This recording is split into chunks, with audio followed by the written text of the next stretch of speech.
म्हणजे आदिवासी विद्यार्थिनींची किंमत इतकी कमी काय? आश्रमशाळेमध्ये आदिवासी विद्यार्थी फक्त मरायला जातो का? जे अशोक झिळक्या त्यांना दिसत नाही आहे का जो आम्ही इथं आंदोलन करत आहोत? तुमचं लक्ष आहे तरी कुठे? आमच्या आदिवासी समाजाकडे आहे काय?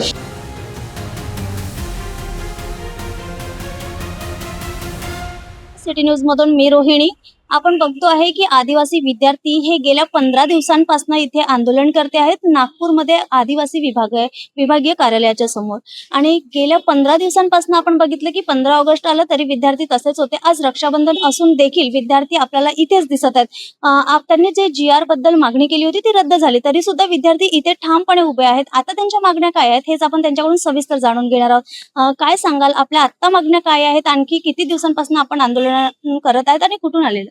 आम्ही वर्धा, गोंदिया आणि भंडारा जिल्ह्याचे 3 जिल्ह्याचे विद्यार्थी इथे आहोत. आम्ही 10 दिवसापासून अगोदर इथे 15 दिवस झाले आज, पण 10 दिवसापासून आम्ही आमचे जिल्हास्तरीय तिथे आंदोलन करत होतो, पण तिथे आम्हाला कोणी विचारणा करायला आलेलं नाही. त्यामुळे आम्ही आज ATC ऑफिस इथे 5 दिवस झाले आम्हाला ATC ऑफिसला.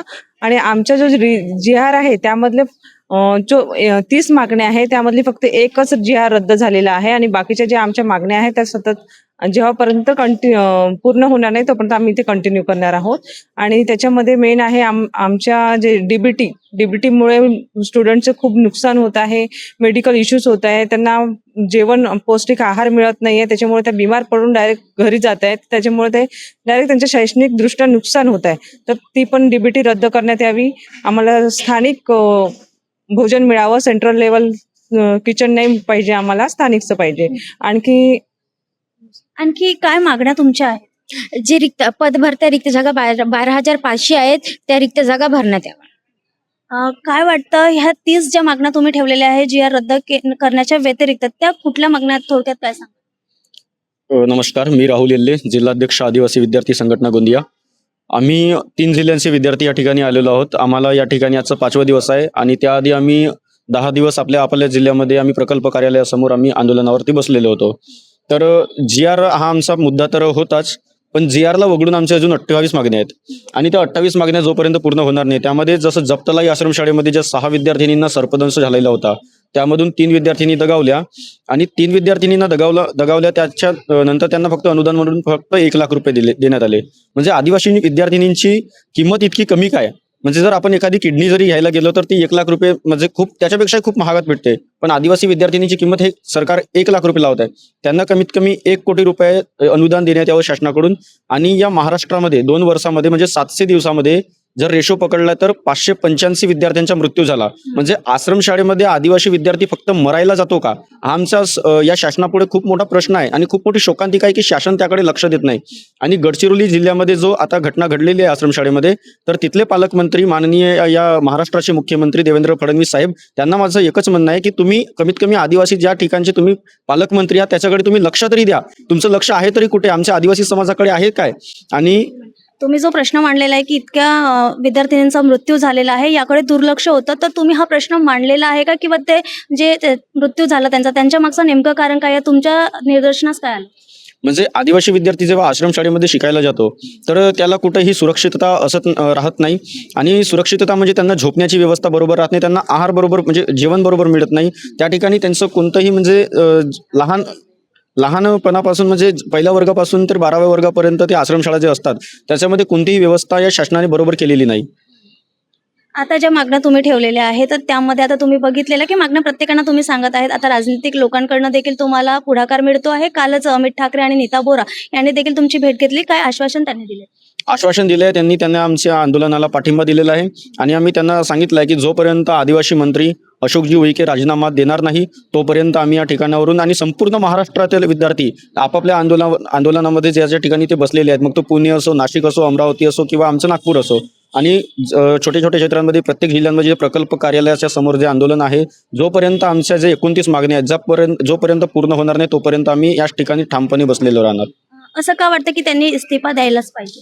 जेणेकरून कुठंतरी जर ज्या ठिकाणी आम्हाला ज्या शासनाकडून जे आम्हाला GR सारखे जे मुद्दे येत आहेत, तर ज्या ठिकाणी म्हणजे जर कोणी GR काढत असेल तर त्याला जर आपण नष्ट केलं तर त्या ठिकाणी त्यांना कुठेतरी एक सबक मिळेल, हा आमचा विचार आहे आणि राजीनामा दिला पाहिजे.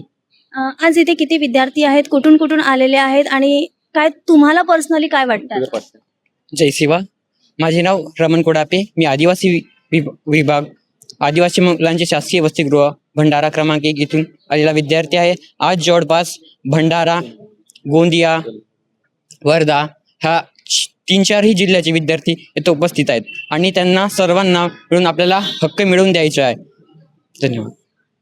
काय सांगशील, एक विद्यार्थिनी म्हणून तू इथे आंदोलनासाठी आलेली आहेस, कुठून आलेली आहेस, काय वाटतं स्वतः एक मुलगी असताना आज तू स्वतःसाठी इथे आलेली आहे, तुझं पर्सनली काय असेल? जय सेवा. सर्वात प्रथम मी आलेली आहे गोंदिया आदिवासी मुलींचे शासकीय वसतिगृह गोंदिया क्रमांक 1 मधून आलेली आहे. तर माझ्या मते असं आहे की मी इथं आंदोलनामध्ये आली आहे. ती पहिले अगोदर आम्ही प्रकल्पमध्ये आंदोलन करत होते 10 दिवसापासून. तिच्यानंतर आम्ही आले आहे इथं 5 दिवस झाले आहेत आता आले आहोत. तर मला असं वाटते की आमच्या इथं तरी कुठं आमच्या अभ्यासामध्ये फरक पडत आहे आणि आम्ही स्वतःच्या घर सोडून आलेलो आहोत इथं आणि आंदोलन करत आहोत. बाकीचे लोक इथं अभ्यास करत आहेत आणि आम्ही इथं आलो. तर मला असं वाटतं की जे अशोक जीवक्या त्यांना दिसत नाही आहे का जो आम्ही इथं आंदोलन करत आहोत. आतापर्यंत इतके दिवस झाले आहेत इथं आलेले आहोत, आमच्याकडे लक्ष पण नाही देत आहेत त्यांनी आतापर्यंतचे. म्हणजे आमचा जो इतका अभ्यासाचा जो हे पडला इथं, तर आतापर्यंत त्यांना काही वाटत नाही आहेत का असं माझं म्हणणं आहे. नक्कीच मला हे सांगा की इथे इतक्या दिवसांपासून तुम्ही मागण्या तर घेताय, जो त्रास तुम्हाला होतोय, पण जे लोक नेते लोक म्हणा किंवा जे आपल्या राजकीय पक्षातील लोक येऊन तुम्हाला भेटलेत, असं तुम्हाला कुणाकडून आश्वासन आहे किंवा तुम्हाला असं वाटतं की तुमचा हे आवाज आहे, तुमच्या ह्या त्रास आहे ते लोक ऐकतील? आता जे अमित ठाकरे सर आले होते, आणखी नेहा मॅम आल्या होत्या, तर त्यांचा तर आम्हाला पाठिंबा आहेच.